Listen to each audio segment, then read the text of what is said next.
J'en ai marre de me faire croire que je suis capable d'y arriver. C'est pas vrai. J'ai besoin d'un sauveur. Ce n'est pas fini tant que Jésus ne dit pas que c'est fini, mon ami.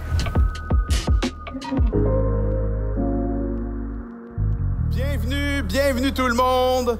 On est content de vous accueillir à La Chapelle. Si c'est votre première fois aussi, c'est important pour nous de souligner votre présence. Et peut-être que tu te dis, mais pourquoi tout ça, là? Pourquoi tous ces efforts? Pourquoi toute cette passion? Voici pourquoi. Lorsque tu as eu une rencontre avec Dieu, lorsque tu as eu une rencontre avec le Christ ressuscité, tu ne peux pas rester silencieux. Tu veux le dire, tu veux en parler et tu veux faire la fête. Est-ce que quelqu'un est venu pour célébrer Jésus ici aujourd'hui? Yeah?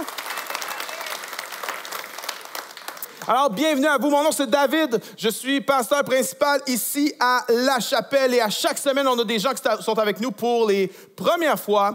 Et tu n'es pas de la visite pour nous. Parce que tu sais comment c'est la visite, hein? T'es content quand ils arrivent? Mais tu es encore plus content quand ils s'en vont, OK? Tu n'es pas de la visite. Ce n'est pas une invitation à venir nous visiter qu'on t'a fait aujourd'hui. C'est une invitation à faire partie de la famille. Et on pense que ce n'est pas un hasard si tu es ici. Il y a quelqu'un en haut qui a orchestré les choses pour que tu sois ici aujourd'hui. La Chapelle, est-ce que vous pouvez m'aider à faire du bruit pour toutes les nouvelles personnes? Allez, plus fort que ça. On veut qu'ils sentent notre amour. Je sais pas si t'es comme moi, mais moi, j'aime vraiment les grandes fêtes traditionnelles, comme Noël, le jour de l'an. Mais ma fête préférée de loin, c'est Pâques. Parce que Pâques, c'est la résurrection de Jésus-Christ. Il y en a, tu dis, la résurrection? Je crois pas là-dedans, moi. Ah ouais? Dude, le Canadien est en série. Tu devrais peut-être remettre tes croyances en question. Moi, je crois dans la résurrection. J'aimerais vous inviter à vous lever une dernière fois, s'il vous plaît, pour la lecture des Saintes Écritures, comme c'est notre coutume ici à La Chapelle. On va lire une histoire de résurrection ensemble. Jean, chapitre 11, verset 1. Il y avait un malade, Lazare de Béthanie, village de Marie et de Marthe, sa sœur. Marie était celle qui oignit de parfum le Seigneur et lui essuya les pieds avec ses cheveux. Et c'était son frère Lazare qui était malade. Les sœurs envoyèrent dire à Jésus, « Seigneur, voici celui que tu aimes est malade. » Après avoir entendu cela, Jésus dit, « Cette maladie n'est pas pour la mort, mais pour la gloire de Dieu, afin que le Fils de Dieu soit glorifié par elle. » Or, Jésus aimait Marthe et sa sœur et Lazare. Quand il eut appris que celui-ci était malade, il resta encore 2 jours à l'endroit où il était. Puis il dit aux disciples, « Retournons en Judée, verset 11. » Après ces paroles, il leur dit, « Lazare, notre ami, s'est endormi, mais je pars pour le réveiller. » Les disciples lui dirent, « Seigneur, s'il s'est endormi, il sera sauvé. » Jésus avait parlé de sa mort, mais eux pensèrent qu'il parlait de l'assoupissement du sommeil. Alors Jésus leur dit ouvertement, « Lazare est mort. Et pour vous, je me réjouis de ne pas avoir été là, afin que vous croyiez. Mais allons vers lui. » Verset 17. À son arrivée, Jésus trouva que Lazare était déjà depuis 4 jours dans le tombeau. Lorsque Marthe apprit que Jésus arrivait, elle alla à sa rencontre, tandis que Marie restait assise à la maison. Marthe dit à Jésus, « Seigneur, si tu avais été ici, mon frère ne serait pas mort. Mais maintenant même, je sais que tout ce que tu demanderas à Dieu, Dieu te le donnera. » Jésus lui dit, « Ton frère ressuscitera. » « Je sais, lui répondit Marthe, qu'il ressuscitera à la résurrection au dernier jour. » Jésus lui dit, « Moi, je suis la résurrection et la vie. Celui qui croit en moi vivra quand même il serait mort. Et quiconque vit et croit en moi ne mourra jamais. Crois-tu cela? » Après avoir dit cela, elle s'en alla, puis elle appela Marie, sa sœur, et lui dit secrètement, « Le Maître est ici et il t'appelle. » Dès que Marie eut entendu, elle se leva promptement et se rendit vers lui. Lorsque Marie fut arrivée là où était Jésus et qu'elle le vit, elle tomba à ses pieds et lui dit, « Seigneur, si tu avais été ici, mon frère ne serait pas mort. » Il dit, « Où l'avez-vous mis? » « Seigneur, lui répondirent-ils, viens et vois. » Verset 35. Jésus pleura. Et voici quelques-uns d'entre eux dire, « Lui qui a ouvert les yeux de l'aveugle, ne pouvait-il pas faire aussi que cet homme ne meure pas? » Jésus dit, ôtez la pierre. Marthe, la sœur du mort, lui dit, Seigneur, il sent déjà, car c'est le 4e jour. Jésus lui dit, ne t'ai-je pas dit que si tu crois, tu verras la gloire de Dieu? Ils ôtèrent donc la pierre. Jésus leva les yeux en haut et dit, Père, je te rends grâce de ce que tu m'as exaucé. Après avoir dit cela, il cria d'une voix forte, Lazare, sors! Et le mort sortit. Amen. Est-ce qu'on peut dire amen à la parole de Dieu ce matin? Avant de t'asseoir, regarde une ou deux personnes dans les yeux, puis sincèrement, dis-leur ceci. Dieu veut faire une résurrection dans ta vie. Dis ça à quelqu'un, Dieu, vas-y, tourne-toi. Dieu veut faire une résurrection dans ta vie. Yes. Yes. Yes. Prenez place. Notre thème de cette année, c'est Eucatastraphia, comme on l'a vu dans la vidéo d'intro. Le mot Eucatastrophe a été inventé par l'auteur du Seigneur des Anneaux, J.R. Tolkien. Ça vient du mot qui veut dire bonne et catastrophe. Une catastrophe, c'est une bonne catastrophe. C'est un renversement soudain et positif de la situation à un moment où tout semble perdu. C'est le moment où l'histoire bascule du désespoir vers l'espoir. Et Tolkien a remarqué, c'est un homme brillant, que toutes les grandes histoires contiennent des catastrophes. Par exemple, le Seigneur des Anneaux. Frodon et Sam ont traversé de grandes épreuves. La guerre, la faim, la trahison. Ils arrivent enfin à la montagne du destin. Frodon est épuisé psychologiquement. Il refuse de détruire l'anneau. Le héros a échoué. Le mal a triomphé. L'espoir a perdu. Mais Gollum, obsédé par l'anneau, lutte avec Frodon, lui arrache l'anneau, il perd l'équilibre, tombe dans la lave avec l'anneau. L'anneau est détruit, le mal a perdu, l'espoir est revenu. Catastrophe.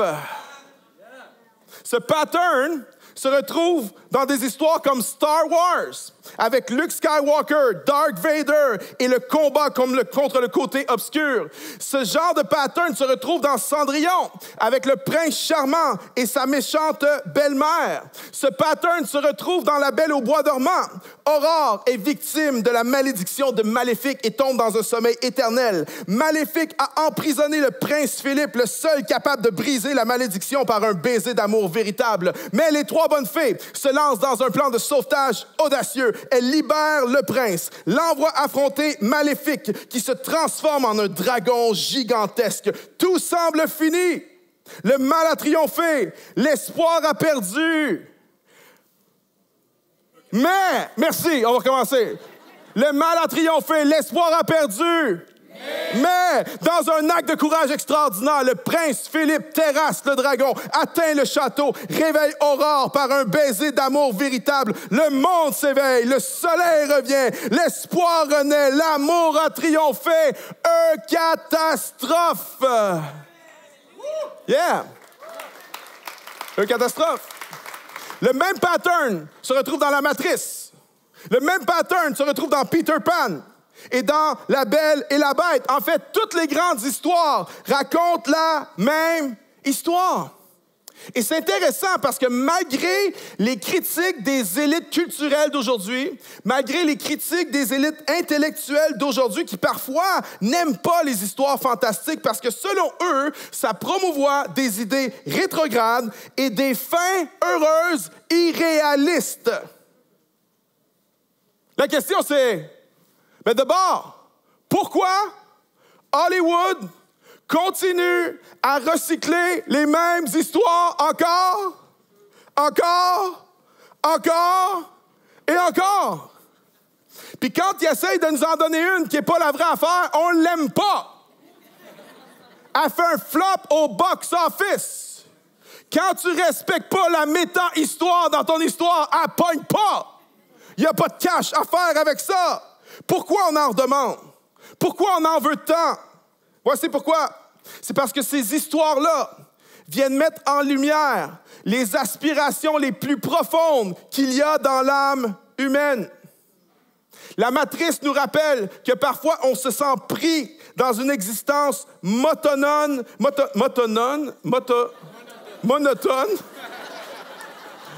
Une existence motonone, ça doit être avec des motons, je sais pas. Monotone et routinière, et qu'on se pose la question, est-ce qu'il existe autre chose que ça? Il doit y avoir plus que ça. La Belle et la Bête nous rappelle qu'il existe un amour qui peut nous libérer du côté animal dans lequel nous sommes enterrés nous-mêmes à cause de nos propres erreurs. Vois-tu, ces histoires viennent nous chercher parce qu'il y a quelque chose en nous. Il y a quelque chose en toi et en moi. On veut y croire. On veut y croire. Moi, je fais des mariages, beaucoup. J'en ai fait des centaines. Puis, dans un mariage, tu as plein de gens. Tu as des gens qui sont hyper croyants en l'amour, qui sont là, yes, ça va être extraordinaire. Puis, tu en as d'autres. Ils en ont vu d'autres, mettons. Fait que tu as plein de monde qui rentre au mariage, sceptique, suspicieux. On s'excite pas trop avec ça. Il y a du monde qui rentre au mariage dans l'auditoire. Ils ont renoncé à l'amour eux-mêmes. Ils ne croient plus à l'amour eux-mêmes. Puis tu le sens, puis tu le vois, qui a les bras croisés. Mais c'est fou à chaque fois. À chaque fois, je dis, il y a quelque chose en nous qui veut y croire. Et là, toutes les lumières s'allument dans les yeux. Et là, même la fille la plus tough qui dit « Moi, c'est fini les hommes. J'en veux plus des hommes. Plus jamais je vais être avec un homme. C'est fini, c'est fini. » Les yeux s'allument. Pourquoi? Parce qu'il y a quelque chose en nous qui veut y croire. On veut y croire que le véritable amour existe vraiment. On veut y croire que la mort n'est pas la finalité, que le mal ne va pas triompher. On veut y croire que c'est possible de vivre pour l'éternité. Et si l'histoire de Jésus n'était pas une fiction qui pointe vers des réalités plus profondes, mais et si l'histoire de Jésus était la réalité plus profonde vers laquelle pointent toutes les autres histoires? On a lu ensemble dans Jean, chapitre 11. Lazare tombe gravement malade. Il meurt. Et sa famille, ses sœurs, Marthe, Marie et ses amis sont dans le deuil. Lazare était probablement âgé d'environ 30 ans. C'est une tragédie de mourir à 30 ans. Personne ne devrait mourir à 30 ans. J'ai un ami qui est mort à 30 ans. Peux-tu imaginer comment la funéraille était lourde et sombre? C'est une tragédie, c'est une catastrophe. Mais à cause de Jésus, la catastrophe va se changer en catastrophe. Et on va regarder ce matin, rapidement, à 3 principes de cette catastrophe qu'on doit appliquer dans nos vies pour traverser aussi nos catastrophes. La première, c'est la suivante. Ce n'est pas parce que tu souffres que Dieu ne t'aime pas. Ce n'est pas parce que tu souffres que Dieu ne t'aime pas. Quelqu'un croit ça? Dis Amen.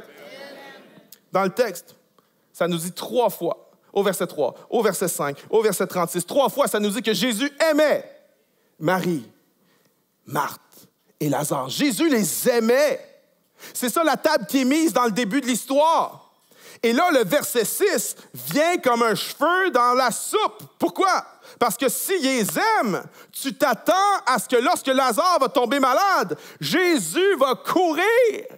Jésus va se téléporter chez Marie et Lazare. Mais regardez le verset 6. Quand il eut appris que celui-ci était malade, il resta encore 2 jours à l'endroit où il était. What?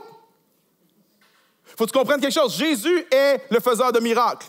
Jésus est le grand guérisseur. Et il entend parler que son ami est malade. Il aime son ami, puis il ne vient pas. Enfin, pas tout de suite. Tu dis, what? Jésus les aime. Ils aiment Jésus. Si tu connais les évangiles, Marthe, c'est comme le Airbnb de Jésus. Quand Jésus va chez Marthe, mais c'est pas juste pour dormir, il y a aussi le buffet, il y a la bouffe aussi. Fait que c'est Airbnb, resto 5 étoiles, à la même place pour Jésus. Marthe aime Jésus. Marthe sert Jésus. Elle est une servante de Jésus. Marie, elle, c'est une dévotion extraordinaire qu'elle a envers Jésus. Elle aime Jésus, elle adore Jésus, c'est une adoratrice. Les deux aiment Jésus. J'aimerais dire ceci, c'est possible d'aimer le Seigneur et d'être aimé du Seigneur, puis d'avoir quand même des méga problèmes.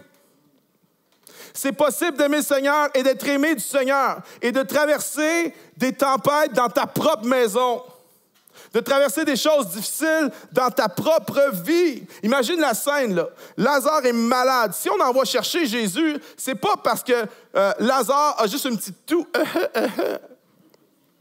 Lazare a pogné la COVID-19 extrême. Lazare est en train de suffoquer. On a peur qu'il meurt. Alors, on envoie chercher Jésus. Et imagine ses sœurs qui sont à son chevet, qui disent « Lazare, tiens bon!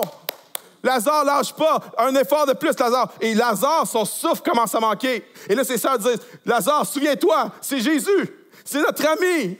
C'est notre berger! C'est notre pasteur! C'est notre guérisseur! Il s'en vient! Lâche pas, Lazare! Accroche-toi, Lazare! Lazare! Lazare! » Et Lazare meurt. Jésus n'est pas arrivé à temps pour guérir Lazare. Jésus n'est pas arrivé à temps pour les funérailles de Lazare. Jésus n'est même pas arrivé à temps pour l'enterrement de Lazare. Alors, imagine Marthe. Marthe est fâchée. Quand on lui dit « Jésus approche », elle court vers lui, elle sort du village, elle met le doigt dans son visage, puis elle dit « Seigneur, si tu avais été là, mon frère ne serait pas mort. » Imagine sa colère à elle. OK? Je t'ai accueilli, je t'ai hébergé, j'ai cuisiné pour toi, Jésus, j'ai lavé ton linge, Jésus. Pourquoi tu n'étais pas là quand j'avais besoin de toi? Imagine la déception de Marie qui dit « Jésus, j'ai suivi tous tes enseignements. Je suis toujours la première à tes pieds quand tu prêches. On prie tout le temps ensemble. Jésus, je t'aime. Puis là, tu n'es pas venu. Tu faisais quoi? Seigneur, si tu avais été ici, mon frère ne serait pas mort. » Puis il y en a, tu es exactement à ce point-là dans ta vie. Tu es là en ce moment, là. Il y a quelque chose qui est arrivé, tu as prié, puis tu as attendu que le ciel fasse de quoi, puis tu as demandé au ciel de faire quelque chose. Il y en a, c'est Seigneur, si tu avais été ici, mon mariage ne serait pas brisé. J'aurais peut-être pas divorcé. Seigneur, si tu avais été ici, j'aurais peut-être pas perdu ma job. J'aurais peut-être pas fait faillite. Je serais peut-être pas tombé en burn-out. Tu étais où quand j'avais besoin de toi? Seigneur, je pensais que je serais marié à l'âge que j'ai. Seigneur, je pensais que j'aurais des enfants à l'âge que j'ai. Tu étais où quand j'avais besoin de toi? Vois-tu, Jésus les aime. Mais Jésus les aime assez pour attendre avant d'y aller. Mais quel genre d'amour que c'est ça? Voici quel genre d'amour c'est. C'est un amour qui est vrai. C'est un amour qui est inconditionnel. C'est un amour qui t'aime assez pour attendre le meilleur. C'est un amour qui prend le risque d'être critiqué et d'être incompris. J'aimerais te dire ceci. Si tu traverses des souffrances dans ta vie en ce moment, ne vois pas les souffrances de ta vie comme étant le signe que Dieu ne t'aime pas. C'est pas parce que tu souffres que Dieu ne t'aime pas. Numéro 1. Numéro 2. Jésus pleure avec ceux qui pleurent. Le verset 35 nous dit « Et Jésus pleura ». C'est vraiment touchant, ça. Pourquoi? Parce que Jésus va démontrer son humanité avant de démontrer sa divinité. Jésus va démontrer sa faiblesse avant de démontrer sa force. Jésus va s'identifier à ceux qui pleurent. Jésus pleura. Puis ce matin, ici, dans cette salle, on est des centaines, puis tu as un sourire dans le visage, tu parais bien, tu es bien habillé. Si on regarde tes médias sociaux, tu as de l'air d'avoir une vie parfaite. Mais il y a du monde ici, ça ne paraît pas ce matin dans ta face, là, mais en dedans, tu pleures. Tu pleures. Parce que la vie est tough, man. On a traversé des affaires. J'en ai eu des échecs. J'en ai fait des gaffes. Puis il y a du monde qui m'en ont fait des affaires aussi. Si tu savais ma vie, là, tu pleurerais toi aussi. Il y en a, tu pleures. Puis j'aimerais te dire, c'est bon de pleurer. C'est correct de pleurer. Jésus pleura, plus petit verset de la Bible. Pleurer, ce n'est pas un signe de faiblesse. Pleurer, c'est un signe de force. Puis il y en a, ton problème, c'est pas que tu pleures. Il y en a, ton problème, c'est que tu pleures pas. Tu pleures plus. Tu t'es tellement endurci que tu n'es plus capable de pleurer. Maurice Chapelain dit, quelqu'un qui ne pleure pas est rempli de larmes. Est-ce que tu es rempli de larmes? Est-ce que tu as perdu la capacité de pleurer? Le plus fort des forts n'avait pas peur de pleurer. Je ne sais pas si t'es comme moi, mais des fois, j'ai de la misère à pleurer. Pleurer de rage, pas de misère avec ça. Pleurer de rage, là, les yeux mouillés de rage, ça, pas de misère avec ça. Pleurer de joie, pas si pire. Il arrive quelque chose de super, une lampe de joie. Mais pleurer de tristesse, pas bon là-dedans, moi. Parce que si je pleure de tristesse, ça veut dire que je suis faible. Alors parfois, on désapprend à pleurer. C'est tragique, ça. Désapprendre à pleurer. Je pense que j'ai désappris à pleurer. En grandissant, j'ai désappris à pleurer. Puis je pense qu'en maturant, je dois réapprendre à pleurer. Jésus pleura. Jésus a compassion d'eux. Jésus pleure avec ceux qui pleurent. Et ce même Jésus qui pleura a dit « Heureux ceux qui pleurent, car ils seront consolés. » Consolés par quoi? Consolés par qui? Consolés par Dieu. Que Dieu offre une consolation à ceux qui pleurent. Qu'il y a une consolation que tu peux trouver en Dieu. Une consolation que tu ne peux pas trouver en n'importe qui d'autre. Que lorsque tu viens à Jésus avec ta souffrance, avec ta tristesse et ta peine, Jésus ne dit pas « Arrête de pleurer. » Ah oui. Jésus dit « Je le sais. Moi aussi. Moi aussi, je l'ai vécu. Ta souffrance, je l'ai portée à la croix. Cette peine-là, je l'ai ressentie quand j'ai été tué sur cette croix-là. Cette douleur-là, je l'ai ressentie, la même, c'est la tienne, je l'ai portée. Je le sais. Je sais ce que tu vis. Moi aussi, j'ai souffert. Jésus pleure avec ceux qui pleurent, numéro 2. Mais numéro 3, ce n'est pas fini tant que Jésus ne dit pas que c'est fini. Amen. Il y a un joueur de hockey, un ancien joueur des Canadiens qui s'appelle David Desharnais. Et David Desharnais a dit ceci un jour. « Ce n'est pas fini tant que ce n'est pas commencé. » Bon, il y en a, tu cherches la profondeur de cette citation. Il n'y en a pas, OK? C'est un lapsus. C'est pas fini tant que c'est pas commencé. Merci, David Desharnais, pour la profondeur de cette citation. On va passer à un autre appel. Voici mon point.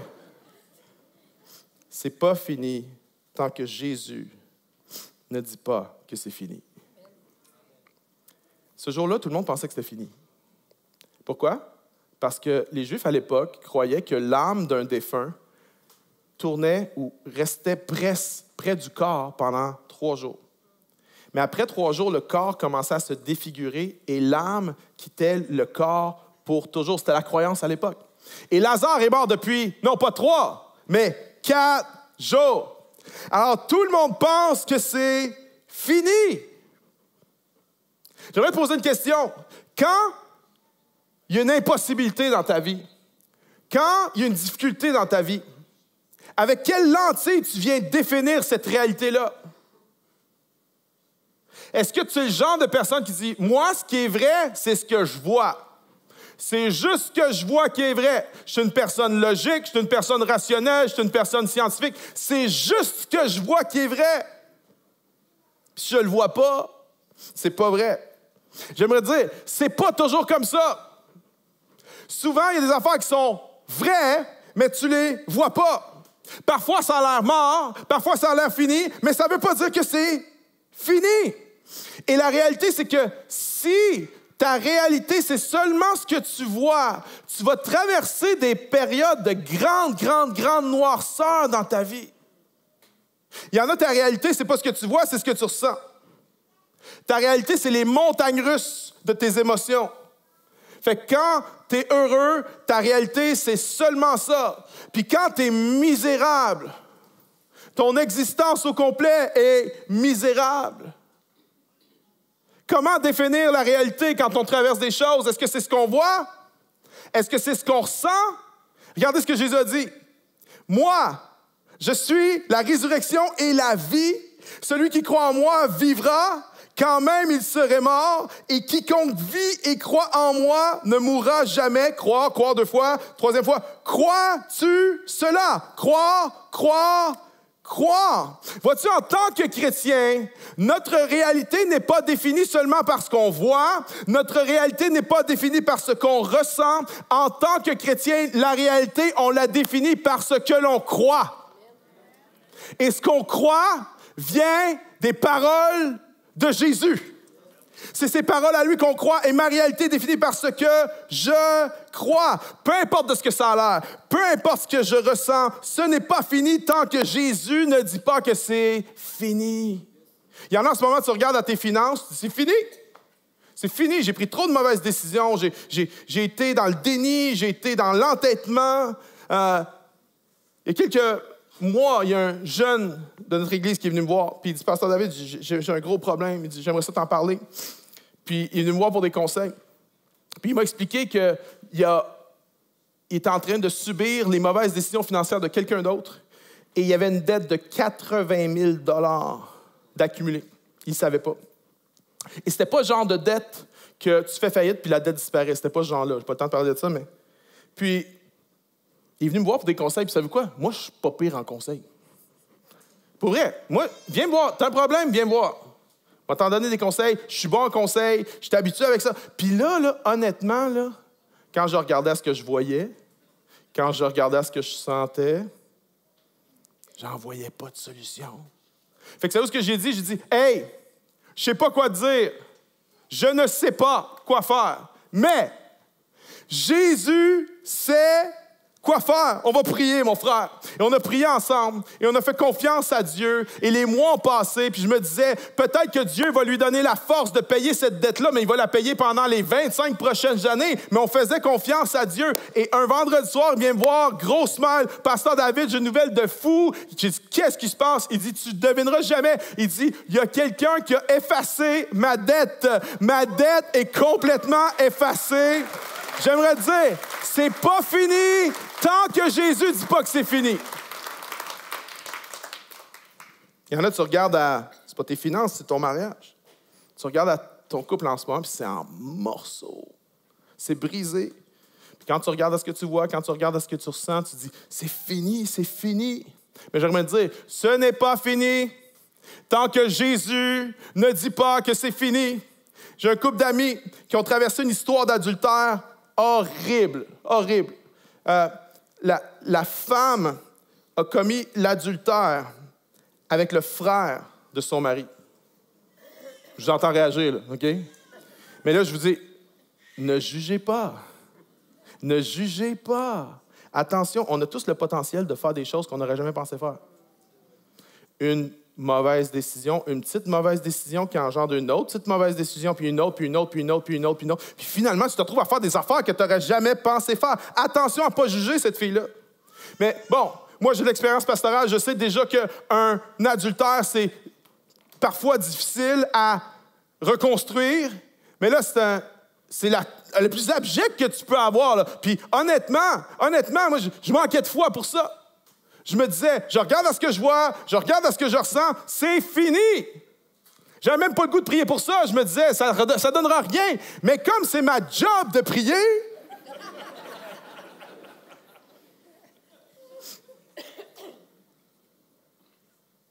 mais, il y a eu de l'humilité, il y a eu de la repentance. On a laissé Jésus travailler en profondeur. il y a eu de la thérapie, il y a eu de la prière. Et aujourd'hui, c'est un des couples les plus solides, les plus heureux, les plus matures que je connais. Je vous dis, honnêtement, je pense qu'ils sont plus heureux que 99,9% des couples. Je suis en train de vous dire, ce n'est pas fini tant que Jésus ne dit pas que c'est fini. Est-ce qu'on peut applaudir ce Jésus-là ce matin? Il y en a, c'est quelqu'un dans ta famille qui est malade. Ou toi, peut-être, tu es malade. Puis le pronostic n'est pas bon en ce moment. Puis quand tu regardes à ce que tu vois, puis quand tu regardes à ce que tu ressens, tu te dis, c'est fini. Mais c'est pas fini. Tant que Jésus ne dit pas que c'est fini. Il y a un couple qui fréquente notre église ici. Il y a plusieurs années, leur petite fille de 11 mois a une leucémie qui était foudroyante. Et dans ces années-là, on ne sauvait pas les enfants de moins d'1 an qui avaient des leucémies. Ils mouraient, les bébés. 11 mois, une leucémie grave. C'est tellement grave, ils ne savent pas quoi faire. Ça prend un miracle pour avoir une greffe, un donneur de moelle osseuse. Et par miracle, le papa est compatible. Les médecins n'en revenaient pas. Ça se peut pas qu'il est compatible à ce point-là. Il y avait tout ce que ça prenait pour faire la chirurgie. Alors, on prend la greffe de moelle, on fait la chirurgie, on donne ça au bébé. La chirurgie fonctionne bien. Les médecins sont comme « Wow, c'est malade, c'est un miracle! » Et rapidement, le cancer revient. Mais tellement rapidement que les médecins n'y croyaient pas. Ils ont dit, c'est impossible que le cancer soit revenu si vite. On n'a jamais vu ça. Le cancer est revenu au galop et c'était pire. La petite a perdu un œil et les médecins ont dit, préparez-vous au pire. On l'avait envoyé, je mens pas, c'est ces mots, on l'a envoyé magasiner un cercueil.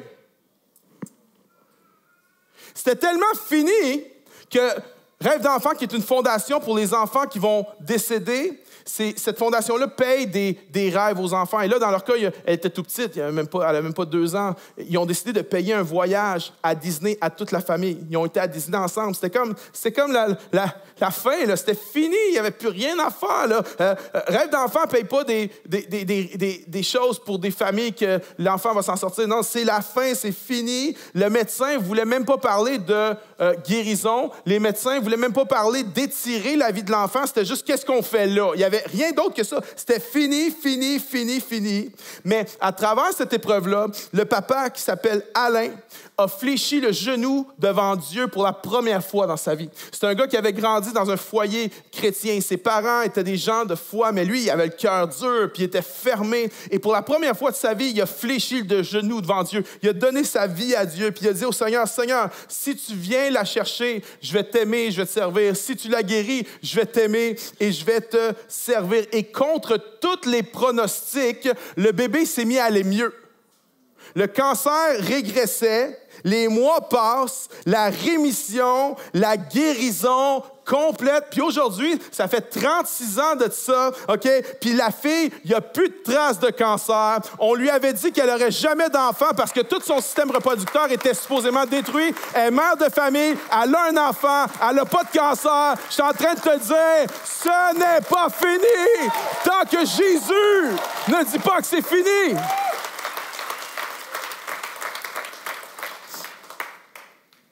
Et là, tu te dis, ouais, c'est beau ton affaire, là. Mais tu as juste raconté des histoires qui finissent bien. Mais mon point n'est pas que toutes les histoires finissent bien sur cette terre. C'est pas ça mon point. Mon point, c'est que c'est jamais fini tant que Jésus ne dit pas que c'est fini. Et attention, à ne pas venir mettre toi un point final où Dieu est juste en train de mettre une virgule. Attention à ne pas perdre espoir en mettant un point final en disant c'est fini, alors que Dieu est juste en train de mettre une virgule. Puis j'aimerais dire, quand tu connais Jésus, quand tu aimes Jésus, toutes les choses qui ont l'air d'un point final dans cette vie, tu sais très bien qu'il y a quelque chose après. Tu sais très bien qu'il y a une éternité après et que dans la perspective de l'éternité, avec Jésus, c'est jamais un point final. C'est toujours une virgule parce qu'un jour, il va rétablir toutes choses. Un jour, il va restaurer toutes choses. Puis les histoires qui ont mal fini ici vont bien finir de l'autre côté. Je sais de quoi je parle. Mon père est mort du cancer. Ça n'a pas bien fini ici. Mais c'était pas un point final. C'était juste une virgule parce que je crois dans la résurrection de Jésus et je crois qu'il va rétablir toutes choses un jour. Puis il va le faire pour toi si tu crois en lui. C'est comme ça. C'est de même. Ce jour-là, à Béthanie, tout le monde pense que c'est fini. Marthe, Marie, leurs amis pensent tellement que c'est fini qu'ils font une funéraille. Mais Jésus va transformer la funéraille en fête. Il va dire, ôtez la pierre. Et Marthe va dire, traduction en québécois, surtout, n'ôtez pas la pierre. Marthe dit, Seigneur, il pue là. Ça fait 4 jours qu'il est mort. Maintenant, toutes les femmes savent qu'un homme qui ne s'est pas lavé depuis 4 jours, ça pue. Je peux t'entendre en amène féminin? Ce matin, la première chose que ma femme m'a dit, c'est pas bonjour, c'est « As-tu mis du déo? » Pour vrai. Je dis, merci, chérie. Toutes les femmes savent qu'un homme qui ne s'est pas lavé depuis 4 jours, ça pue. Mais un homme qui est mort depuis 4 jours, ça sent vraiment mauvais. Vraiment mauvais. Et souvent, quand ça sent mauvais dans nos vies, on essaie de le cacher. Quand on a subi des abus, des injustices, quand on est dans l'amertume, dans la jalousie, on ne veut pas que personne le voie. On ne veut même pas que Dieu le voie. Mais j'aimerais dire ceci, Jésus veut venir là où ça sent mauvais dans ta vie. Jésus n'est pas répugné par les mauvaises odeurs.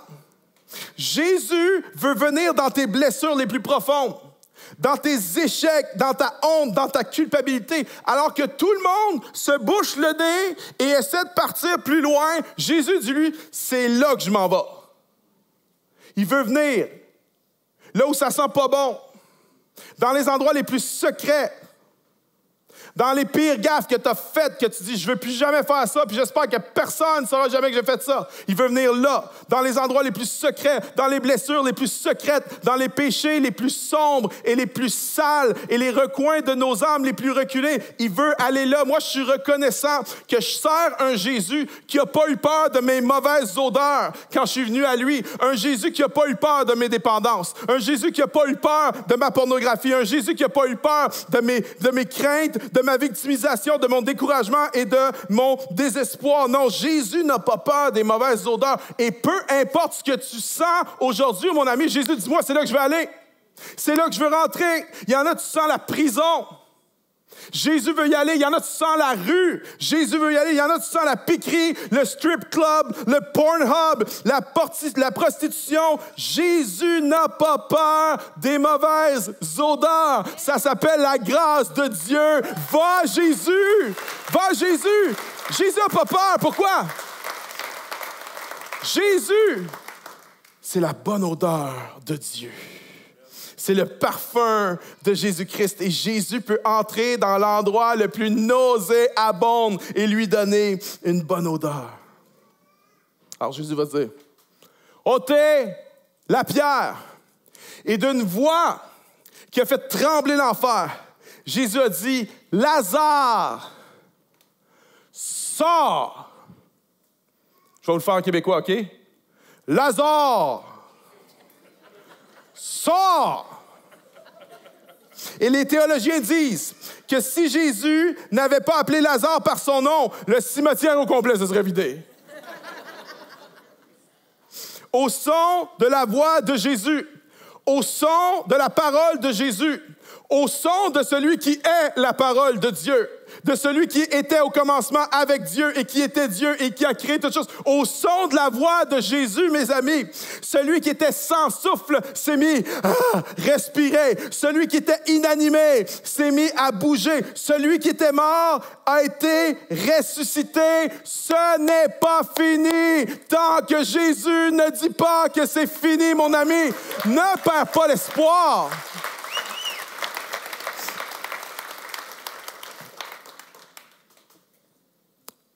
Maintenant, si on veut comprendre cette histoire, il faut comprendre que la résurrection de Lazare, c'était juste une pratique. La résurrection de Lazare, c'était juste une pratique pour la vraie game. La vraie game, c'était la résurrection de Jésus. Parce qu'en fait, Lazare a eu une ressuscitation. Lazare était ressuscité, mais il est mort plus tard. Jésus est ressuscité et il vit à jamais. Le catastrophe de Lazare, c'était juste le prélude à la catastrophe ultime de Jésus. On l'a cloué sur cette croix-là, on l'a flagellé, on l'a maudit, on l'a ridiculisé, on l'a mis une couronne d'épines sur sa tête. On a dit, tu te prends pour un roi, on va t'en faire une. On va t'en faire un couronnement. Mais 3 jours plus tard, il est ressuscité. Et parce que Jésus est ressuscité, c'est pas juste qu'il a ressuscité Lazare il y a 2000 ans. Parce qu'il est ressuscité et qu'il ne meurt plus, Jésus, 2000 ans plus tard, peut donner la vie à ce qui est mort en toi.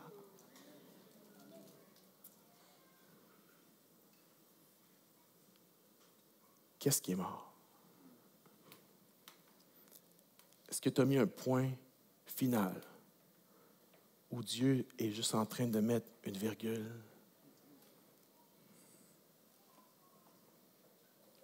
Vois-tu, toutes les histoires, en fait, racontent la même histoire. On regarde ça ensemble.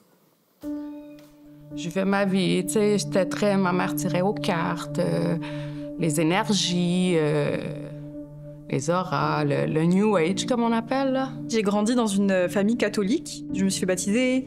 On allait à l'église quand même tous les dimanches. Personne dans ma famille réellement n'est croyant. J'ai grandi dans une famille chrétienne, mais une famille chrétienne québécoise des années 90. Ça fait que comme tout le monde est culturellement catholique, tout le monde va à l'église, mais personne ne croit vraiment. Je suis issu d'une famille très pratiquante chrétienne. Je riais un peu des chrétiens, je comprenais pas.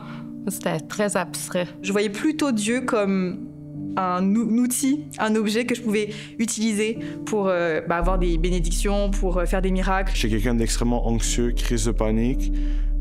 Ça a déboulé sur de la dépression puis des pensées noires. J'ai commencé à penser à Dieu à travers mon fils parce que Jésus s'est présenté à lui dans un rêve et j'ai vu le changement qu'il avait fait en lui.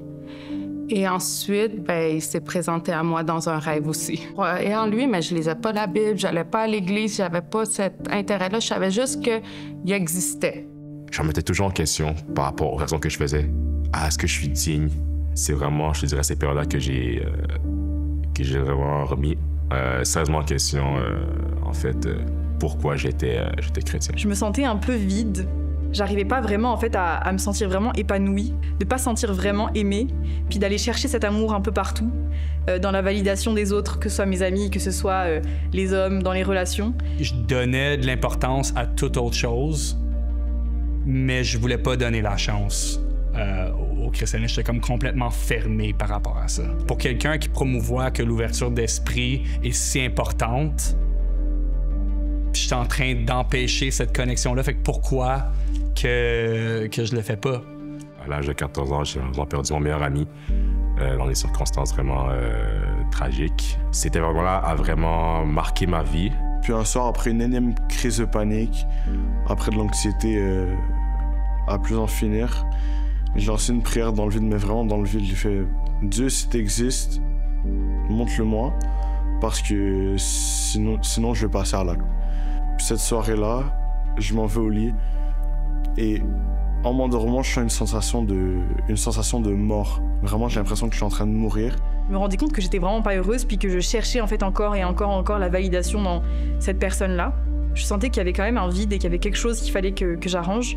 Je suis tombée malade et j'étais vraiment, vraiment mal.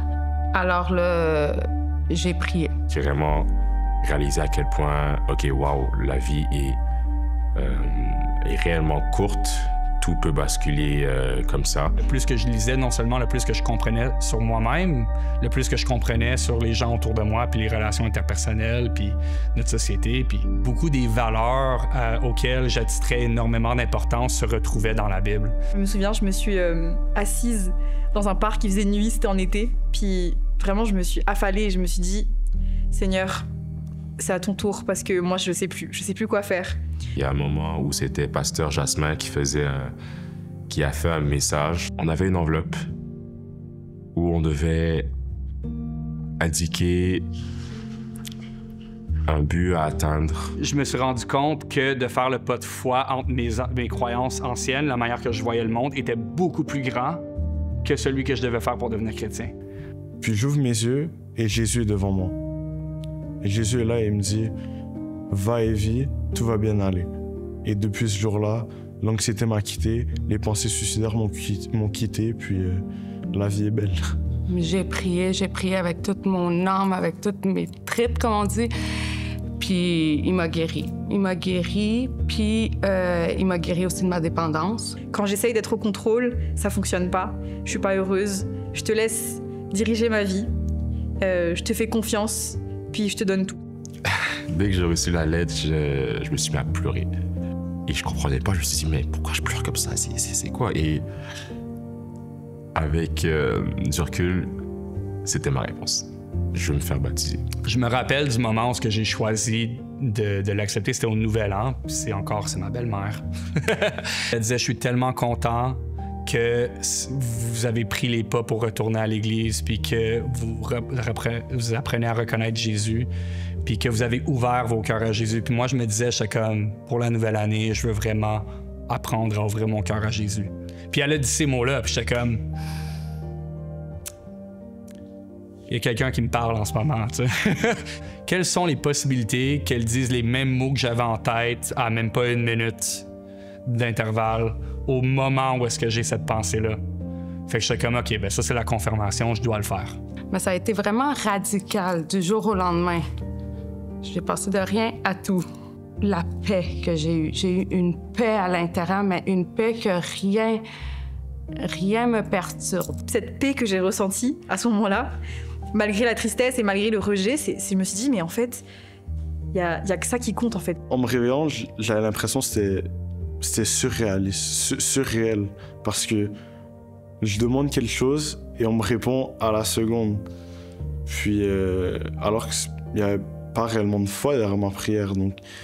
Peu importe les épreuves que j'ai traversées, les doutes, les remises en question, je ne peux pas vivre sans lui. Le filtre avec lequel je voyais ma vie a complètement shifté. Je préfère de loin suivre un chemin qui est donné par quelqu'un qui est beaucoup plus juste que moi, parce que mes propres pensées vont souvent m'apporter quelque part que je ne devrais pas être. J'avais soif de la parole, j'avais soif de Jésus.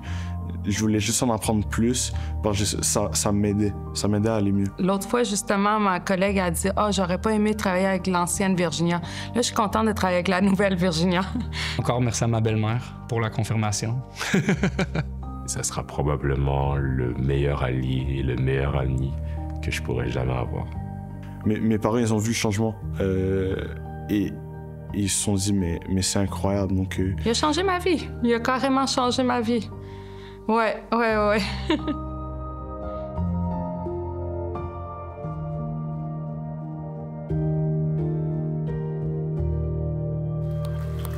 Est-ce qu'on peut donner de l'amour à tous nos amis qui ont passé dans cette vidéo? Allez, encourage-les! Ils ont été courageux! Ça prend du courage pour faire ça, pour exposer ta vie devant tout le monde comme ça. Je veux vraiment les remercier. Toutes les histoires racontent la même histoire. Puis ça pourrait être toi aussi.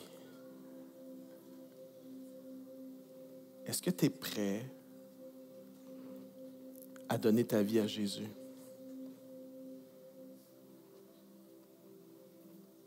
Est-ce que tu es prêt à le laisser rentrer dans les endroits les plus sombres?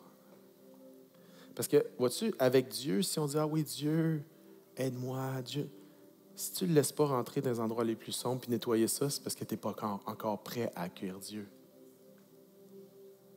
tu veux vraiment accueillir Jésus, il faut que tu fasses.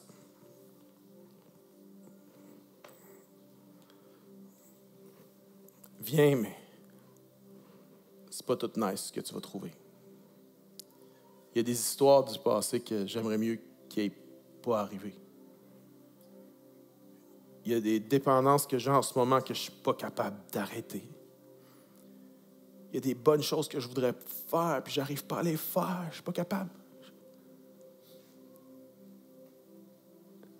Mais lorsque tu invites vraiment Jésus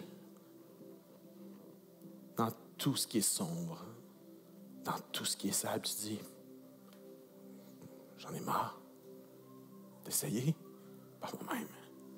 J'en ai marre de me faire à croire que je suis capable d'y arriver. C'est pas vrai. J'ai besoin d'un sauveur. J'ai besoin de quelqu'un qui va entrer dans ma misère. J'ai besoin de quelqu'un qui va entrer dans mes ténèbres. Jésus, je te donne ma vie. Il y en a, Dieu t'attend, là. Maintenant, c'est ton moment. Puis j'aimerais qu'on puisse, tout le monde, s'il vous plaît, soyons respectueux. J'aimerais qu'on puisse tous fermer nos yeux et pencher la tête, s'il vous plaît, parce que je vais prier. Alors, soyez respectueux, s'il vous plaît. Gardez les yeux fermés. Et je vais faire une prière, mais je vais faire une prière spéciale. Une prière pour quelqu'un qui dit, c'est moi, là. Il faut que je donne ma vie à Jésus. Il faut que je laisse Jésus entrer, même dans les endroits les plus sombres, les plus sales, les plus reculés. Je veux donner ma vie à Jésus. Je veux inviter la résurrection de Jésus. Il y a tellement de choses qui sont mortes en moi que seulement lui peut ressusciter. Puis peut-être que tu es ici pour une des premières fois. Tu n'as pas tout compris ce que j'ai dit. Mais une chose que tu as compris, c'est qu'il y a un feu qui s'est allumé en toi pendant que je suis en train de parler. Puis ça, c'était pas moi. Ça, c'était la puissance du Christ ressuscité qui est dans ce lieu ici, puis qui frappe à la porte de ton cœur. Alors, je veux prier pour toutes les personnes qui seraient prêtes à dire aujourd'hui, c'est moi, je donne ma vie à Jésus. Et si c'est toi, je vais faire une prière spéciale pour toi, mais je ne veux pas te mettre sur le spot. Mais je veux savoir si je vais prier pour quelqu'un, par exemple. Alors, je vais te demander, si tu dis, c'est moi, je donne ma vie à Jésus, là où tu es, fais juste lever ta main, puis moi, je vais la voir. Je vais voir que je prie pour quelqu'un. Est-ce qu'il y a quelqu'un? Oui. Merci. Merci. Il y a plein de gens. Plein. En arrière aussi. Merci. Vous pouvez baisser la main. Est-ce qu'il y a quelqu'un d'autre? Parce que je veux laisser la chance à quelqu'un qui dirait, non, il faut. C'est mon moment. J'ai résisté trop longtemps. Là. Maintenant, oui, merci. Merci pour le courage. Merci. Il y a quelque chose qui va être brisé là. C'est la bonne décision que tu prends. C'est la bonne décision. C'est la bonne chose. Quelqu'un d'autre? Quelqu'un d'autre qui dit, j'ai résisté trop longtemps. Oui. Oui. Merci. Merci, jeune femme. Merci. Quelqu'un d'autre, c'est moi, là, j'ai trop résisté. Ça va faire, là, ça va faire, l'orgueil, ça va faire. Oui, merci. Merci. Je vois ta main. Je donne ma vie à Jésus aujourd'hui. Laissez-moi prier pour vous.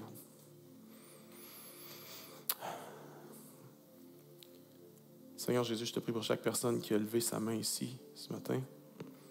Je te prie que ce ne soit pas simplement un moment. Je te prie que ce soit le début d'une nouvelle vie avec toi.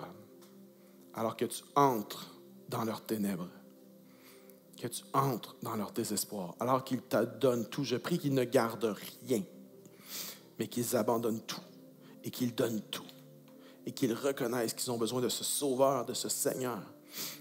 Alors qu'ils font ça, Seigneur, tes appels en dehors de leurs ténèbres et tu viens vers eux et tu leur redonnes vie. Je te prie que ce soit le début d'une nouvelle vie.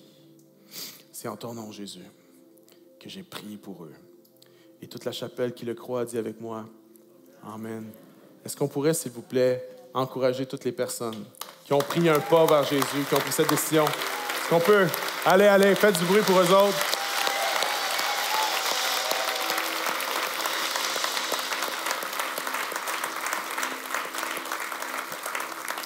Si tu as levé ta main, écoute bien ce que je veux dire. Si tu as levé ta main, je veux que tu saches que tu n'es pas tout seul. OK? on a toutes des affaires qui sentent mauvais. Puis on a besoin de Jésus. OK? Fait que c'est pour ça que j'ai dit tantôt, on ne veut pas que tu sois de la visite. On veut que tu fasses partie de la famille. Parce qu'on est une grande famille de gens qui ont besoin de Jésus. Pas personne n'est meilleur qu'un autre. Pas personne n'est parfait. Mais lui, il était parfait à notre place. Puis on a besoin de Jésus. Alors, ce qu'on veut, c'est que tu reviennes. Ce qu'on veut, c'est que tu fasses partie de la famille. Ce qu'on veut, c'est que tu viennes nous voir à l'espace bienvenue, à la toute fin, chercher ton cadeau, connecter avec nous autres. Pourquoi? Parce qu'on veut que ce ne soit pas juste un moment pour toi. On veut que ce soit le début d'une nouvelle vie pour toi. Puis on veut t'accompagner là-dedans. Est-ce qu'on peut se lever, s'il vous plaît, tout le monde? Parce qu'on va chanter. On va chanter la gloire du Christ ressuscité. On va répondre à ce message en chantant. Chantons et célébrons le Seigneur ensemble, mes amis. C'est parti. Merci d'avoir été avec nous aujourd'hui. Tout ce qui se passe à la chapelle, c'est rendu possible grâce à des dons. Si tu donnes déjà, merci infiniment pour ta générosité. Si tu veux commencer à contribuer, rends-toi sur notre site web ou notre application pour le faire facilement. Passe une belle semaine et à très bientôt.